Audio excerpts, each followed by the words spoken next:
Good afternoon, everybody. I can't believe it's Wednesday already. Time is flying by. Yesterday, I asked you to pay attention to the major theme in our story. Did you figure it out? Although there are many themes in this story, the major theme and conflict is good versus evil. Kind of makes you think about those Marvel stories. I love Marvel stories. Keep this theme, this good versus evil idea, in your head throughout the rest of our story. Chapter 4, what we read yesterday, was full of vivid description, and it was an emotional roller coaster. One minute we were scared, then we were happy, then we were sad, we were confused. We could go on and on.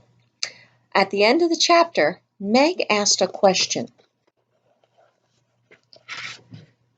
She said, "That dark thing we saw, is that what my father is fighting?"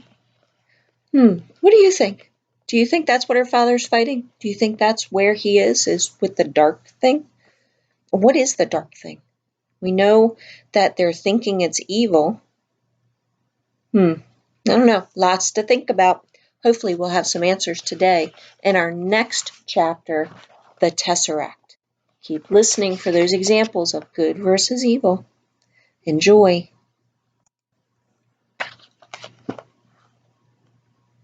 "Yes," Mrs. Witch said. "He's behind the darkness, so that even we cannot see him." Meg began to cry, to sob aloud. Through her tears she could see Charles Wallace standing there, very small, very white. Calvin put his arms around her, but she shuddered and broke away, sobbing wildly. Then she was enfolded in the great wings of Mrs. Whatsit, and she felt comfort and strength pouring through her. Mrs. Whatsit was not speaking aloud, and yet, through the wings, Meg understood words. "My child, do not despair. Do you think we would have brought you here if there were no hope? We are asking you to do a difficult thing, but we are confident that you can do it. Your father needs help. He needs courage, and for his children, he may be able to do what he cannot do for himself." "Now," Mrs. Witch said, "are we ready?" "Where are we going?" Calvin asked. Again, Meg felt an actual physical tingling of fear as Mrs. Witch spoke. "We must go behind the shadow." But we will not do it all at once," Mrs. Whatsit comforted them. "We will do it in short stages." She looked at Meg. "Now we will tesser. We will wrinkle again. Do you understand?" "No," Meg said flatly. Mrs. Whatsit sighed. "Explanations are not easy when they are about things for which your civilization still has no words. Calvin talked about traveling at the speed of light. You understand that, little Meg?" "Yes," Meg nodded. "That, of course, is the impractical, long way around. We have learned to take shortcuts wherever possible." "Oh, sort of like in math?" Meg asked. "Like in math." Mrs. Whatsit looked over at Mrs. Who. "Take your skirt and show them. La experiencia es la madre de la ciencia. Spanish, my dears. Cervantes. Experience is the mother of knowledge." Mrs. Who took a portion of her white robe in her hands and held it tight. "You see," Mrs. Whatsit said, "if a very small insect were to move from the section of the skirt in Mrs. Who's right hand to that in her left, it would be quite a long walk for him if he had to walk straight across." And then they gave us a diagram. See that? I don't know if you can see. Let me see. See?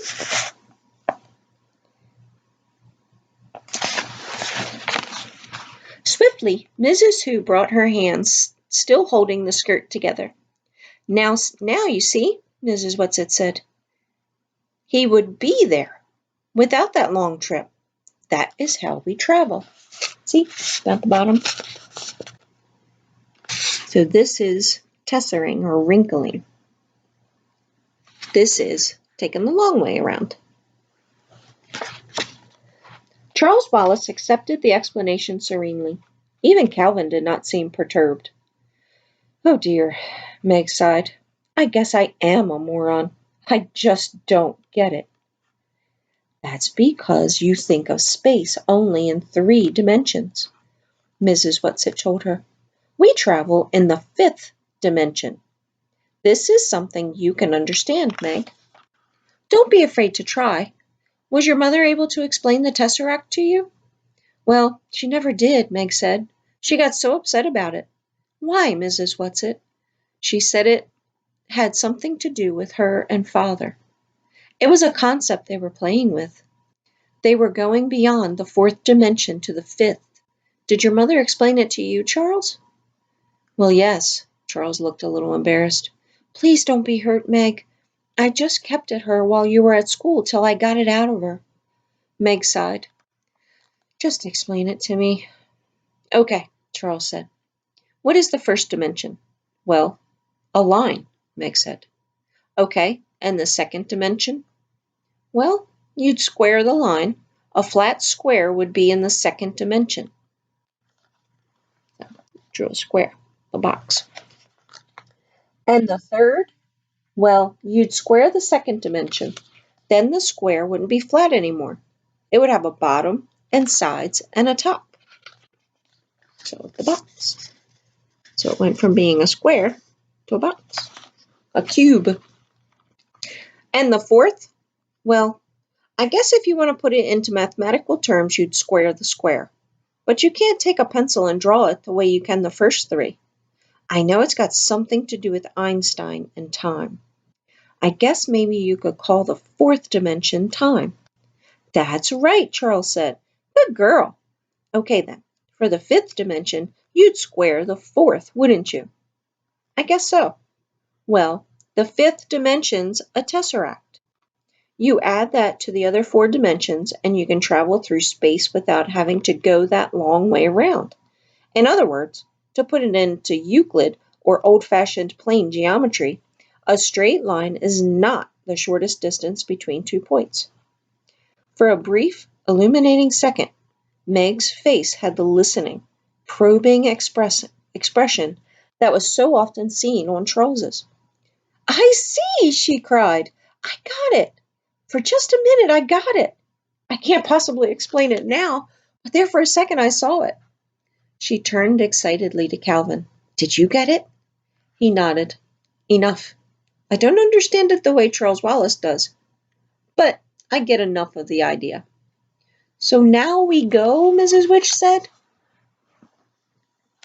There is not all the time in the world.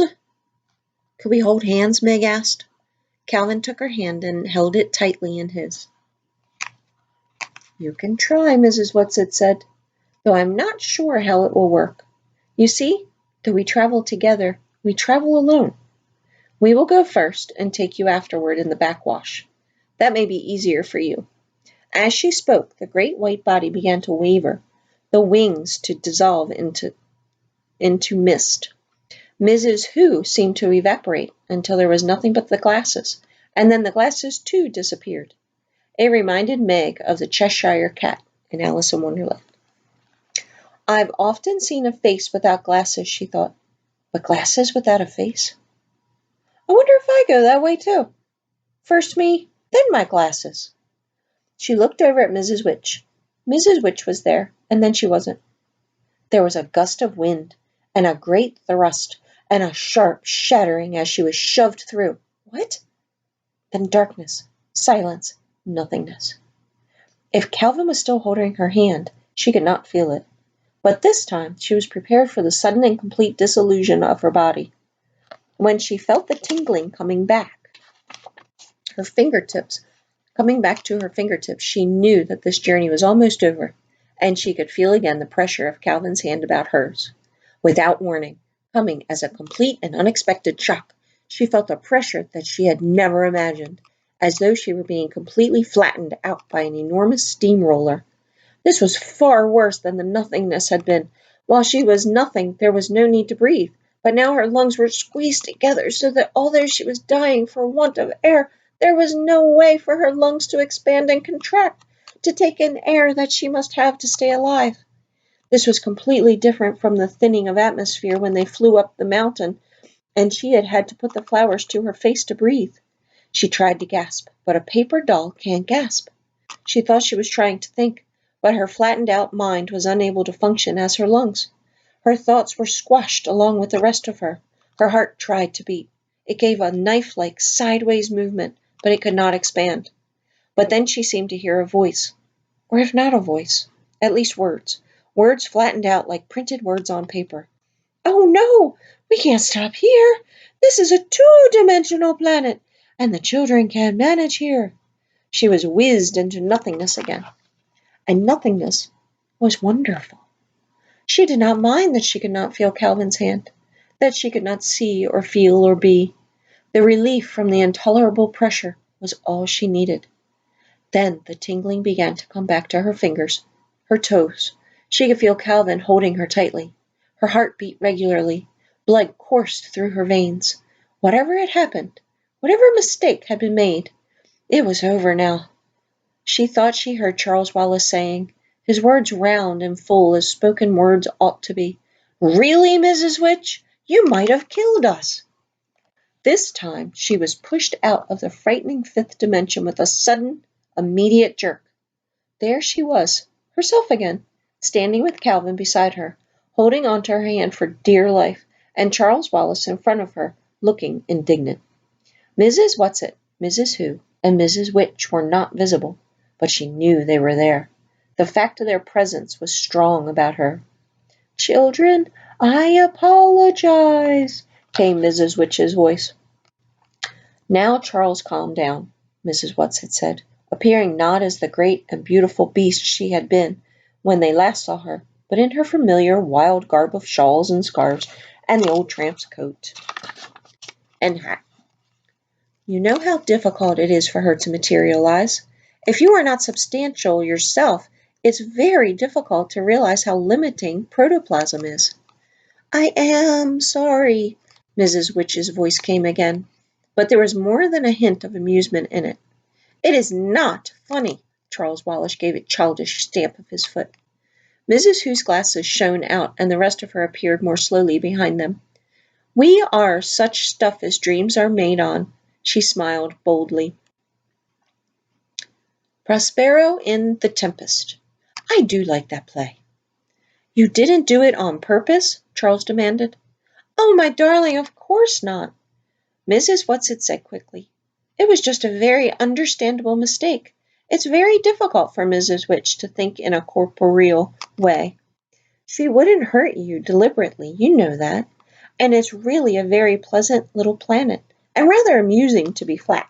We always enjoy our visits there." "Where are we now, then? And why?" Charles Wallace demanded. "In Orion's belt. We have a friend here, and we want you to have a look at your own planet." "When are we going home?" Meg asked anxiously. "What about Mother? What about the twins? Oh, they'll be terribly worried about us. When we didn't come in at bedtime, well, Mother must be frantic by now. She and the twins and Fort will have been looking for us and looking. And of course we aren't there to be found." "Now don't worry, my pet," Mrs. Whatsit said cheerfully. "We took care of all of that before we left. Your mother has had enough to worry her with you and Charles to cope with, and not knowing about your father without our adding to her anxieties.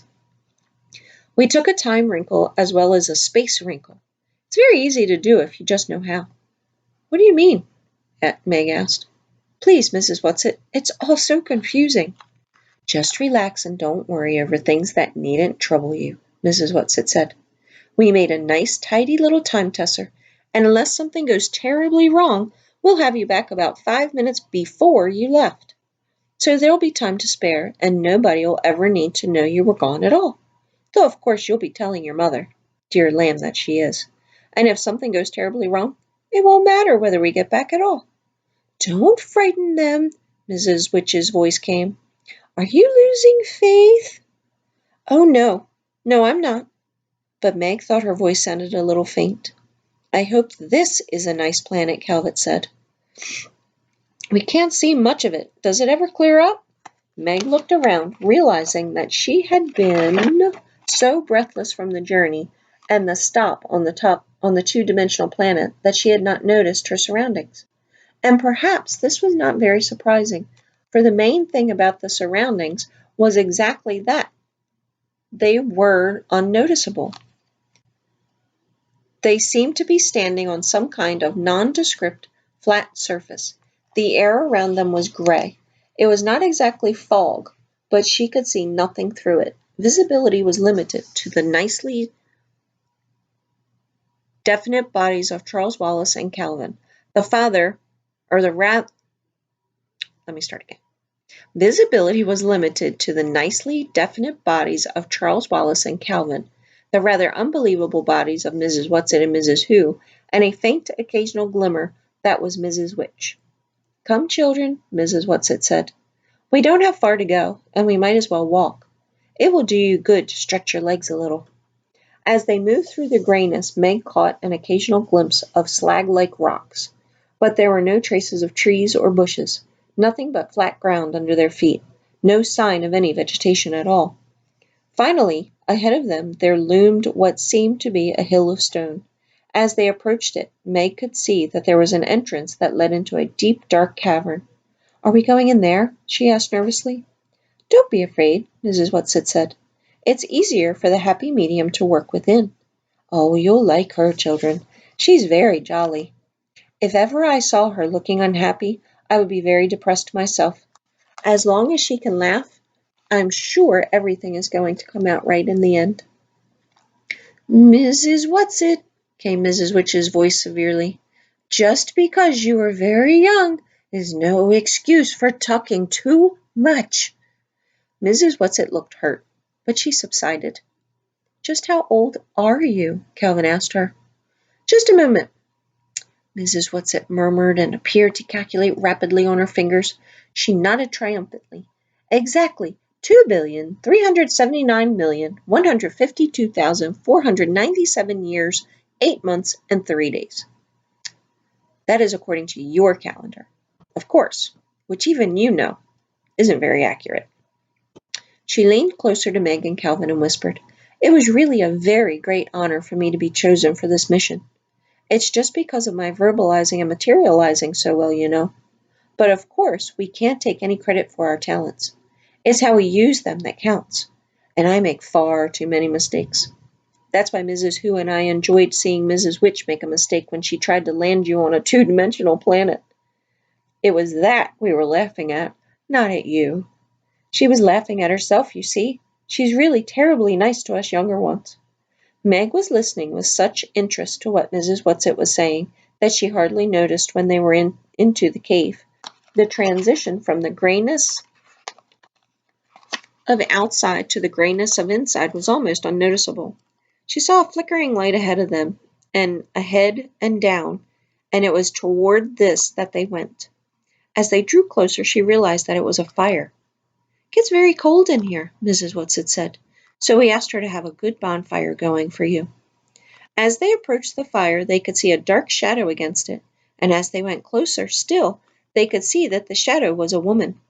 She wore a turban of beautiful pale mauve silk and a long, flowing purple satin gown.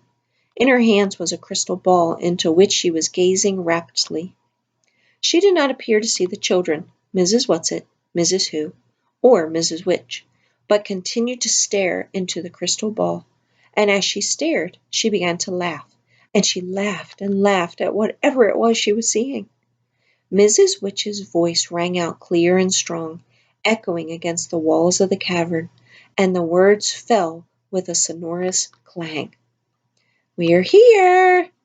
The woman looked up from the ball, and when she saw them, she got up and curtsied deeply. Mrs. Whatsit and Mrs. Who dropped small curtsies in return, and the shimmer seemed to bow slightly. "Oh, medium dear," Mrs. Whatsit said, "these are the children. Charles Wallace Murray." Charles Wallace bowed. "Margaret Murray." Meg felt that if Mrs. Whatsit and Mrs. Who could curtsy, she ought to also, so she did, rather awkwardly. "And Calvin O'Keefe." Calvin bobbed his head. "We want them to see their home planet," Mrs. Whatsit said. The medium lost the delighted smile she had worn till then. Oh, why must you make them look at unpleasant things when there are so many delightful ones to see? Again, Mrs. Witch's voice reverberated or echoed through the cave. There will no longer be so many pleasant things to look at if responsible people do not do something about these unpleasant ones. The medium sighed and held the ball high. Look, children, Mrs. Whatsit said. Look into it well. How small is the earth to him who looks from heaven, said Mrs. Who. Meg looked into the crystal ball, at first with caution, then with increasing eagerness, as she seemed to see an enormous sweep of dark and empty space, and then galaxies swinging across it. Finally, they seemed to move in closer on one of the galaxies. Your own Milky Way, Mrs. Whatsit whispered to Meg. They were headed directly toward the center of the galaxy. Then they moved off to one side. Stars seemed to be rushing at them. Meg flung her arm up over her face as though to ward off the blow. Look, Mrs. Witch commanded. Meg dropped her arm. They seemed to be moving in toward a planet. She thought she could make out polar ice caps. Everything seemed sparkling clear. No, no, medium dear, that's Mars, Mrs. Whatsit reproved gently. Do I have to? The medium asked. Now, Mrs. Witch commanded. The bright planet moved out of their vision. For a moment there was the darkness of space, then another planet. The outlines of this planet were not clean and clear. It seemed to be covered with a smoky haze. Through the haze, Meg thought she could make out the familiar outlines of continents, like pictures in her social studies books. Is it because of our atmosphere that we can't see properly? She asked obnoxiously. No, Meg, you know that it is not the atmosphere, Mrs. Witch said. You must be brave. It's the thing, Charles Wallace cried. It's the dark thing we saw from the mountain peak on Uriel when we were riding on Mrs. Whatsit's back. Did it just come? Meg asked in agony, unable to take her eyes from the sickness of the shadow which darkened the beauty of the earth. Did it just come while we've been gone? Mrs. Witch's voice seemed very tired. Tell her, she said to Mrs. Whatsit. Mrs. Whatsit sighed. No, Meg, it hasn't just come. It has been there for a great many years. That is why your planet is such a troubled one. But why? Calvin started to ask, his voice croaking hoarsely. Mrs. Whatsit raised her hand to silence him. We showed you the dark thing on Uriel first. Oh, for many reasons. First, because the atmosphere on the mountain peaks there is so clear and thin, you could see it for what it is. And we thought it would be easier for you to understand it if you saw it, well, someplace else first, not your own Earth. I hate it, Charles Wallace cried passionately. I hate the dark thing. Mrs. Whatsit nodded. Yes, Charles dear, we all do. That's another reason we wanted to prepare you on Uriel. We thought it would be too frightening for you to see it first of all about your own beloved world. But what is it? Calvin demanded. We know that it's evil, but what is it? You have said it, Mrs. Witch's voice rang out. It is evil. It is the powers of darkness. But what's going to happen? Meg's voice trembled. Oh, please, Mrs. Witch, tell us what's going to happen. We will continue to fight. Something in Mrs. Witch's voice made all three of the children stand straighter, throwing back their shoulders with determination, looking at the glimmer that was Mrs. Witch with pride and confidence. And we are not alone, you know, children, came Mrs. Whatsit, the comforter. All through the universe it's being fought, all through the cosmos, and but it's a grand and exciting battle. I know it's hard for you to understand about size, how there's very little difference in the size of the tiniest microbe and the greatest galaxy. You think about it, and maybe it won't seem strange to you that some of our very best fighters have come right from your own planet. And it's a little planet. Out on the edge of this little galaxy, you can be proud that it's done so well. Who have our fighters been? Calvin asked. Oh, you must know them, dear, Mrs. Whatsit said. Mrs. Who's spectacles shone out at them triumphantly. And the light shineth in darkness, and the darkness comprehended it not. Jesus, Charles Wallace said. Why, of course, Jesus. Of course, Mrs. Whatsit said. Go on, Charles, love. There were others, all your great artists. They've been lights for us to see by. Leonardo da Vinci? Calvin suggested. And Michelangelo? And Shakespeare, Charles Wallace called out. And Bach and Pasteur and Madame Curie and Einstein. Now Calvin's voice rang with confidence. And Schweitzer and Gandhi and Buddha and Beethoven and Rembrandt and St. Francis. Now you, Meg, Mrs. Whatsit ordered. Oh, Euclid, I suppose. Meg was in such an agony of impatience that her voice grated irritably. And Copernicus. But what about father? Please, what about father? We are going to your father, Mrs. Witch said. But where is he? Meg went over to Mrs. Witch and stamped as though she were as young as Charles Wallace. Mrs. Whatsit answered in a voice that was low but quite firm. On a planet that is given in, so you must prepare to be strong. All traces of cheer had left the happy medium's face. She sat holding the great ball, looking down at the shadowed earth, and a slow tear coursed down her cheek. I can't stand it any longer, she sobbed. Watch now, children, watch. The end. Has you on the edge of your seat, doesn't it? You're just dying to know what is going on. What the happy medium. That's the next chapter. So we're going to learn more about this happy medium lady. I don't know. I'm pretty excited. Have a good night. I'll see you tomorrow. Bye.